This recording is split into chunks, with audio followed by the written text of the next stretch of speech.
un guerre mais ñooñu en quoi ils peuvent constituer des menaces pour un régime sincèrement en quoi parce que dañuy wax non il faut que ñu dellu leneen li nag mooy tey on se réjouit que Assane Diouf atte nañ ko procès bi am na mais man li ma mënul comprendre mooy si la justice peut organiser des procès mais comment on peut renvoyer des verdicts ça aussi c'est un problème un procès boo xam ne def nañ ko ba pare il ne reste que le prononcé du verdict ñu renvoyer ko à 2 reprises les gens sont obligés de retourner en prison tey ñu ñëw un procès c'est plus compliqué on est des profanes mais procès moo gën a compliqué parce que ça dure plus mais un verdict un procès bu ñu tenir ba pare mu des verdict mais verdict tamit même si les gens sont en grève quand même fu ñu mën a léegi je lisais le rôle du greffier pour pouvoir comprendre parce que pour man mais qu'est-ce qui empêche de lire le verdict même su fekkee greffier yi dañoo grève mais xanaa on peut prendre des dispositions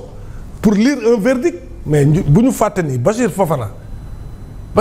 ba léegi mi ngi ci prison bi jugé nañ leen ba pare moom ak Moustapha Diakhaté verdict moo tax ñu dàq ko à 2 reprises non mais loolu tamit sawaay ñu waxante dëgg ku nekk na ko xool sa bopp bu doon yow da ngay ñëw xaar sa verdict boo xam ne buñ ko prononcé amaana na sax même bu dee dañ lay teg peine purgé nga ko ba pare mais ñu bàyyiwaat la ci prison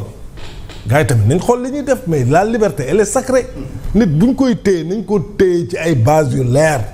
bu leerul xoolal bàyyi ko mu génn nga ne ko bul génn réew mi loolu bu doyul wala nga takkal ko mais mu dem après saa yoo ko soxlaa mu ñëw mais vraiment ni ñuy taxañee nit ñi di leen dugal kaso doy na waar te war nañ ko xoolaat benn waaye nag nee na ma xaaral bii dafa c'est très important démb ba ma demee armée dama dajeek benn imam nee na ma naa wax turam imam Mahmoud Thiam nee na ma naa wax ne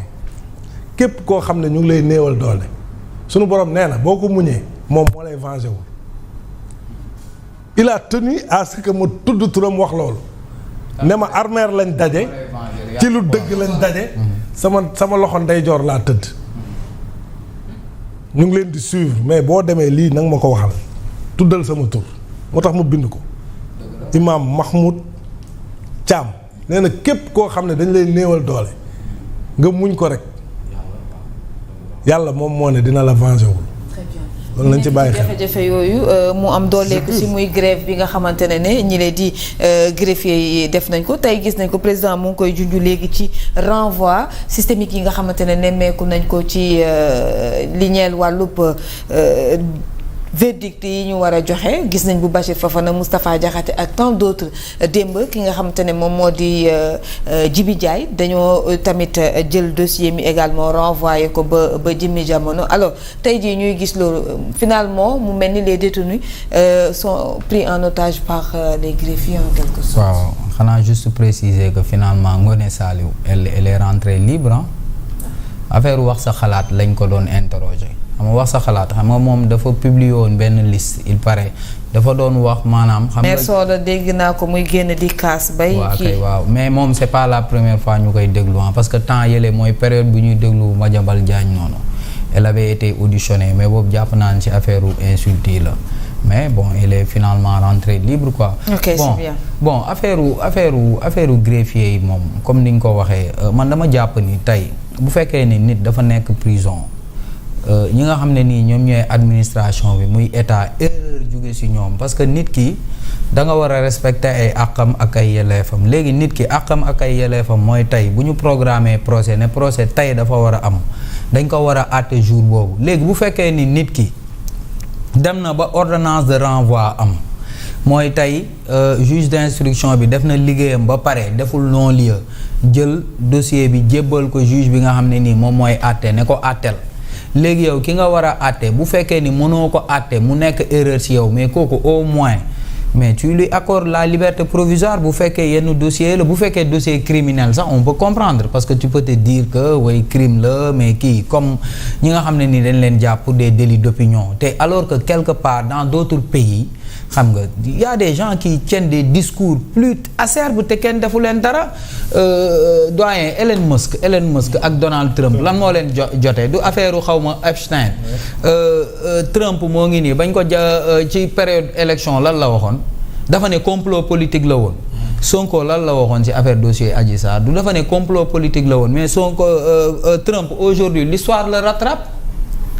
tey jii nii l'histoire le rattrape parce que ci affaire dossier boobu donc je pense que fondamentalement surtout man ñi may wax surtout mooy ñi nga xam ne nii ay délit d'opinion lañ leen jàppee te boo xoolee y a un dénominateur commun mooy l'affaire Sonko Adji Sarr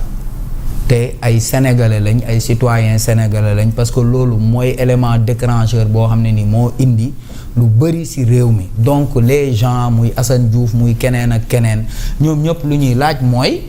que la vérité que sénégalais yi parce que les sénégalais ont le droit de connaître la vérité léegi ces personnes là muy Bachir Fofana xoolal Bachir Fofana c'est pas la deuxième fois ñuy renvoyer verdict bi ah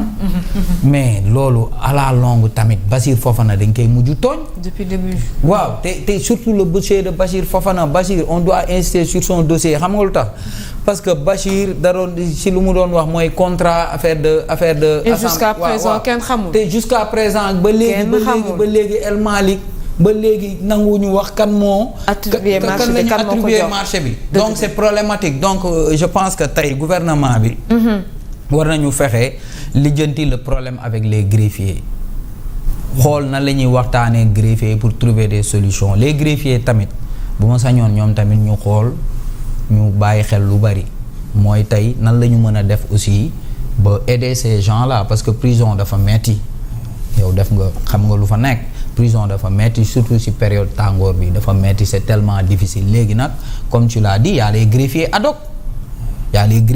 hoc on peut prendre des gendarmes qui peuvent prendre la place des greffiers def liggéey bi après coow li jeex donc bu ñu deful loolu day mel ni en quelque sorte tu profites de cette situation là pour allonger en quelque sorte la peine des gens parce que peut-être que Bachir Fofana bu taxawoon verdict am bu ñu ko kiwee finalement dañ koy bàyyi ak keneen donc je pense que ça aussi il faut que ñu jàpp ci daal parce que mais loolu aussi volonté la laaj volonté de nos autorités parce que tey jii les greffiers retraités les greffiers ci nekk en formation ak les gendarmes bu ñu leen dajalee loolu volonté dëgg la laaj pour que ñu mën leen a delloosiwaat en attendant situation bi jeex xaw ma ban procès mais greffier dañ ci woon mais ay gendarmes lañ jël ils ont fait office de greffier après mu jeex loolu mën na nekk de loolu c'est pas mën na nekk mais malheureusement d'après ñoom ci li ñu expliqué bu ñu demee ba ci yenn dossiers yi ñoom mën nañoo banque seen loxo même dossier bi mën nañ koo bañ a gis donc yooyu dafay am ci li nga xamante ne greffier yi ne voilà amee finalement après boo ñëwee di laaj say dossier de donc il y a beaucoup de judiciaire choses alors sur la question des greffiers ak grève bi nga xamante ne ça commence à quand même faire mal quand même ci démb boo gisee même gis nañ maître Baro ci ni mu waxee ak yenn famille yi ñii di jooy parce que gis nañ ne mbir yi dafa commencer metti ci ñoom pour nga wër dossier c'est tout un problème rawatina nag ñu war la àtte nga war a ñibbi wala déet. xam nga ñun dañu tudd rek ñi nga xamante ni ñoo gën a siiw. mais bëri na ñoo xam ne am nañ procès. te délibéré amul. dëgg la parce que greffier yi dañu grève. te loo xamante ni si la dinañ ci waxtaan trouver ci solution parce que situation bi mënta continuer noonu mais ñi